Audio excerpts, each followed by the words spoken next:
আমি অর্থ সচিবকে বলেছি, অর্থমন্ত্রীকে বলেছি যে পুজোর মাসে, পুজোর আগে অক্টোবরের বেতন দিতে এবং 20% অ্যাডিশনাল দিতে। পুজোর আগেই পুজোর বেতন, সঙ্গে 20% ডিএ। অক্টোবরে সরকারি কর্মচারীদের 20% ডিএ। গতকাল ভবানী ভবনে পুলিশের অনুষ্ঠানে ঘোষণা মুখ্যমন্ত্রীর।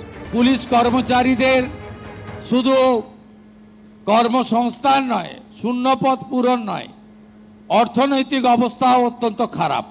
7th পে কমিশনই পাননি। আমরা 7th পে কমিশন তৈরি করে দিয়েছি।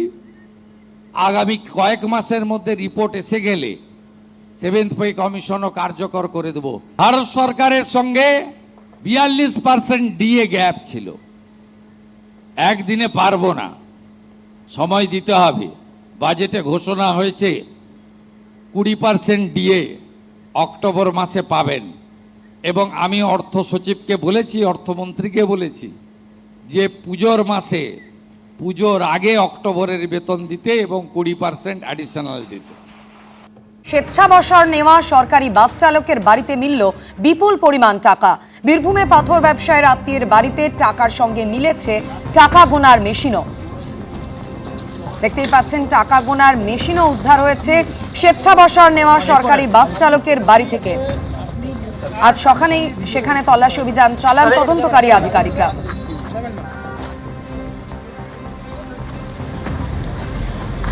এই বিষয় নিয়ে আরো বিস্তারিত আমাদের জানাবেন প্রতিনিধি ভাস্কর মুখোপাধ্যায় সঙ্গে রয়েছেন। ভাস্কর,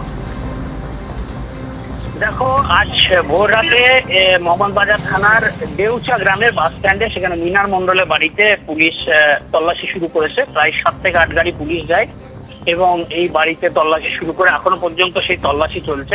এবং আমরা যেটা জানতে পারছি যে এই বাড়ি থেকে বিপুল পরিমাণ টাকা উদ্ধার হয়েছে এবং টাকা গোনার মেশিনও সেখান থেকে উদ্ধার হয়েছে বলে পুলিশ সূত্রে জানা যাচ্ছে।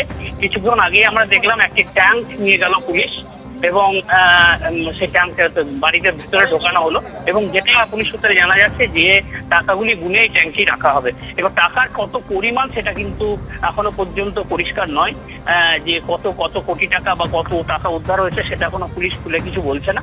কিন্তু এই টাকা কেন এর কাছে এলো, অর্থাৎ মিনার মণ্ডলের বাড়িতে, সেই বিষয়টা তদন্ত করছে পুলিশ। কারণ মিনার মণ্ডল তিনি সরকারি বাসের একজন ছিলেন, কন্ট্রাক্টর ছিলেন এবং তিনি বেশ কয়েক বছর আগেই তিনি সেখান থেকে রিটায়ার করেছেন এবং তার কাছে এই বিপুল পরিমাণ টাকা এবং বেশ কিছু সোনার গয়না উদ্ধার হয়েছে বলে আমরা জানতে পারছি। এইগুলি কোথা থেকে এলো সেই বিষয়টি এখন তদন্ত করছে পুলিশ এবং এই মুহূর্তে বাড়ির ভেতরে টাকা গোনার কাজ চলছে। গোটা বাড়ি পুলিশ ঘিরে রেখেছে এবং পরিবারের লোকজন ছাড়া ভেতরে ঢুকতে দেওয়া হচ্ছে না। এবং এই টাকার একটা জানা যাচ্ছে যে এখানে একজন বিখ্যাত পাথর ব্যবসায়ী যিনি রয়েছেন, যিনি মূলত এই পাথরে যে ডিসিআর হয় অর্থাৎ ট্যাক্স তোলা হয়, যেটা তিনি প্রায় গত 12 বছর থেকে 13 বছর ধরে এই বীরভূমে ট্যাক্স তুলছেন এবং সেই ব্যবসায়ীরই আত্মীয় হচ্ছে এই মিনার মণ্ডল। এবং সেখানে একটা সন্দেহ জানছে যে সেই ব্যবসায়ীর টাকা এর ঘরে ছিল কিনা, সেটাও এখন জানার চেষ্টা করছে পুলিশ। এই মুহূর্তে এখন তল্লাশি চলছে বাড়ির ভেতরে। অবশ্যই তল্লাশির দিকে আমাদের নজর থাকবে। আপাতত ভাস্কর, ধন্যবাদ। হুগলির গুরাপে গ্রেপ্তার তৃণমূলের গ্রাম পঞ্চায়েত প্রধান। ধৃত 2 তৃণমূল কর্মী। তাদের বিরুদ্ধে 2021-এ ভোট পরবর্তী হিংসায় জড়িত থাকার অভিযোগ রয়েছে এই 3 জনের বিরুদ্ধে, যাদের আজ আদালতে তোলা হবে। সোমনাথ মিত্র আমাদের প্রতিনিধি রয়েছেন আমাদের সঙ্গে টেলিফোন লাইনে। সোমনাথ, 3 জনকে আদালতে পেশ করা হবে, ঠিক কি কি অভিযোগের পরিপ্রেক্ষিতে তাদেরকে গ্রেপ্তার করেছে পুলিশ? দেখো, যে 3 জন গ্রেপ্তার হয়েছে তার ভেতর গুড়াপ গ্রাম পঞ্চায়েতের বর্তমান প্রধান চণ্ডীচরণ ঘোষ সহ 2 জন সক্রিয় তৃণমূল কর্মী শুভঙ্কর ঘোষ এবং শেখ আশরাফ উদ্দিন, এই 3 জনকে গ্রেপ্তার করেছে গুড়াপ থানার পুলিশ। মূলত এদের বিরুদ্ধে যে অভিযোগ উঠে এসেছে সেটা জানা যাচ্ছে পুলিশ এবং বিজেপি সূত্রে যে 2021 সালে ভোট পরবর্তী হিংসায় গুড়াপের এই এলাকায় বিজেপি কর্মীদের মারধর করা, তাদের বাড়িতে আক্রমণ, হামলা, ভাঙচুর সহ একাধিক অভিযোগ রয়েছে তাদের বিরুদ্ধে। এবং 2021 সালের ভোট পরবর্তী হিংসায় যেহেতু তারা ভয়ের পরিবেশ এবং সন্ত্রাসের পরিবেশ তৈরি হয়েছিল, তারা তখন অভিযোগ দায়ের করতে পারেননি এবং বর্তমানে রাজনীতি পরিবেশে যখন ভরসাহীন হয়েছে তখন তারা থানার দ্বারস্থ হয়েছেন এবং এই তৃণমূল নেতাকর্মীদের বিরুদ্ধে অভিযোগ দায়ের করেছে। এরপরেই পুলিশ তদন্তে নামে এবং নেমে এই 3 জনকে গ্রেপ্তার করেছে।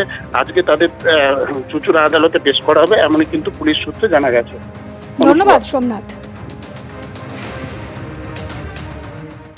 এবিপি আনন্দ, এগিয়ে থাকে, এগিয়ে রাখে।